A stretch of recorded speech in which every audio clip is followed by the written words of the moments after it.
சுதந்திர காற்றை சுவாசிக்கவே தியாகிகள் பெருமை நினைத்து தினம் போற்றிடுவோமே. திரும்பிய திசையெங்கும் எம்மக்கள் என உணர்ந்திடுவோமே. சுதந்திர வாழ்வு நமக்கு கிடைத்திடவே உயிரம் சிந்திய உத்தமர்களை நினைவு கூர்ந்திடுவோமே. நமக்காய் சிறப்பாய் உதிக்கிறது சுதந்திர தினமே, குடியரசு தினமே. நாட்டுப்பெண் பாடியதும் உடலில் உள்ள நரம்புகள் புடைக்கின்றனவே. இதுதான் பாரத தேசத்தின் உன்னத பக்தியே. வீரத்தால் அடைந்த சுதந்திரம் என மார்தட்டியே அந்நிய சக்தியனை விரட்டியதாலே அடிமை வாழ்வு இனி இல்லையே. சுதந்திர போராட்டம் சொல்லிடும் ஓர்கதையே, வீரக்கதையே, செறிவுமிக்க வீரக்கதையே, தாய் மண்ணால் செதுக்கிய கலையே. தோல்விகள் யாவும் தொலைதூரம் ஓடட்டும், இந்தியரின் சாதனைகள் பலவற்றை சரித்திரம் பேசட்டும். எல்லோரும் ஓர்தாய் மக்கள் என்ற எண்ணங்கள் பிறக்கட்டும். நமக்காய் மறந்த உயிர்களின் நினைவலைகள் இழப்பின் வழிகள் வடுவாய் இருந்திட்டாலுமே இந்திய தேசம் நம் தேசமென மார்தட்டி சொல்லிடுவோமே. செந்நீர் விட்டு வளர்த்து காத்திட்ட சுதந்திரத்தை சிகரமாய் தேசிய கொடி பட்டொளி வீசியே வரமாய் மகிழ்ந்து கொண்டாடிடுவோமே. சுதந்திர காற்றினை இனிதாய் சுவாசிப்போமே. வாழ்க பாரதம், வாழ்க நிரந்தரம். வந்தே மாதரம், வந்தே மாதரம்.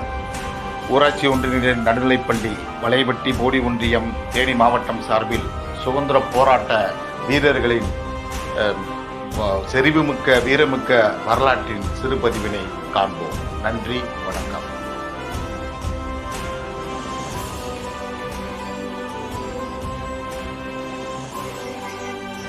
எம் தந்தையும் தாயும் மறந்து குலாவி இருந்ததும் என் நாடு.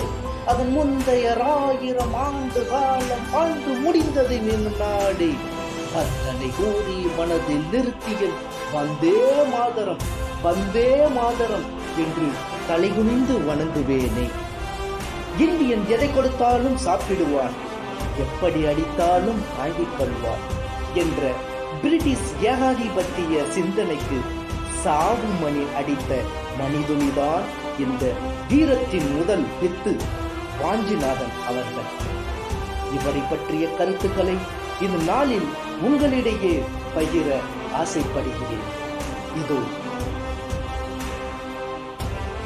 திருநெல்வேலி மாவட்டத்தில் உள்ள செங்கோட்டையில் 1886 ஆண்டு ரகுபதி ருக்குமணி தம்பதிக்கு மகனாக பிறந்தார்.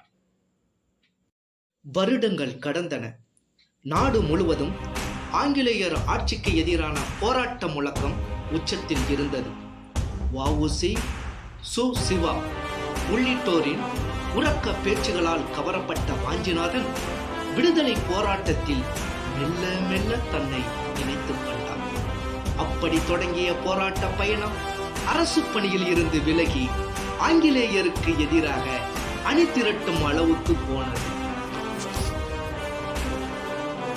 1908 ஆண்டில் நடந்த திருநெல்வேலி கலவரத்தின் போது துணை கலெக்டர் ஆஸ் நடத்திய துப்பாக்கிச் சூட்டில் பல இளைஞர்கள் மரணமடைந்ததை கண்டு வருந்தினார்.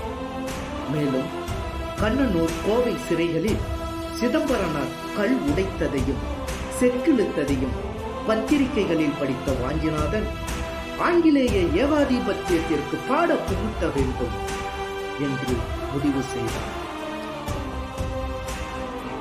1911 ஆண்டு ஜூன் 17 திருநெல்வேலி மாவட்ட ஆட்சியராக இருந்த ஆஸ் துரையும் அவரது மனைவி மேரியும் கொடைக்கானலுக்கு ரயில் பயணம் செய்து கொண்டிருந்தனர். சரியாக 10:30 மணிக்கு மணியாச்சி ரயில் சந்திப்பை ரயில் நெருங்கிக் கொண்டிருந்தது. ரயில் மணியாச்சி சந்திப்பை நெருங்கியது. ஆஸ் இருந்த முதல் வகுப்பு பெட்டியில் நுழைகிறார் வாஞ்சிநாதன். தனது கையில் பெல்ஜியம் நாட்டு பிரவுனிங் வகை துப்பாக்கி இருந்தது.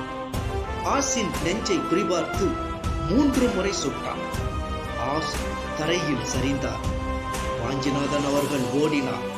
பாதுகாவலர் அவரை துரத்த இனி தப்பிக்கவே முடியாது என்ற நிலையில் ரயில் நிலையத்தில் இருந்த ஒரு கழிவறைக்குள் சென்று உட்புறமாக தாளிட்டுக் கொண்டார். அமைதிக்கு பின் கழிவறையில் இருந்து துமில் என்று ஓசை எதிரொலித்தது. எல்லாமே முடிந்து போனது. வெள்ளைக்காரர் கையில் உயிருடன் பிடிபடக் கூடாது என்பதற்காகவே துப்பாக்கியால் தன்னைத்தானே சுட்டுக் கொண்டு உயிரை மாய்த்துக் கொண்டார். திருமதி ஆஸ் தனது வாக்குமூலத்தில் வாஞ்சிநாதனை பற்றி கூறும்பொழுது அவனது கண்கள் சினம் ஏறிய சிறுத்தையின் விழிகளைப் போல சிவந்து 2 செர்ரி பழங்களாக மென்னின என்று குறிப்பிட்டார். வாஞ்சிநாதனின் சட்டைப்பையில் அவர் கைப்பட எழுதிய ஒரு கடிதமும் மேடம் காமாவின் வந்தே மாதரம் பத்திரிகையில் இருந்து கிழித்து எடுக்கப்பட்ட ஒரு பக்கமும் இருந்தது.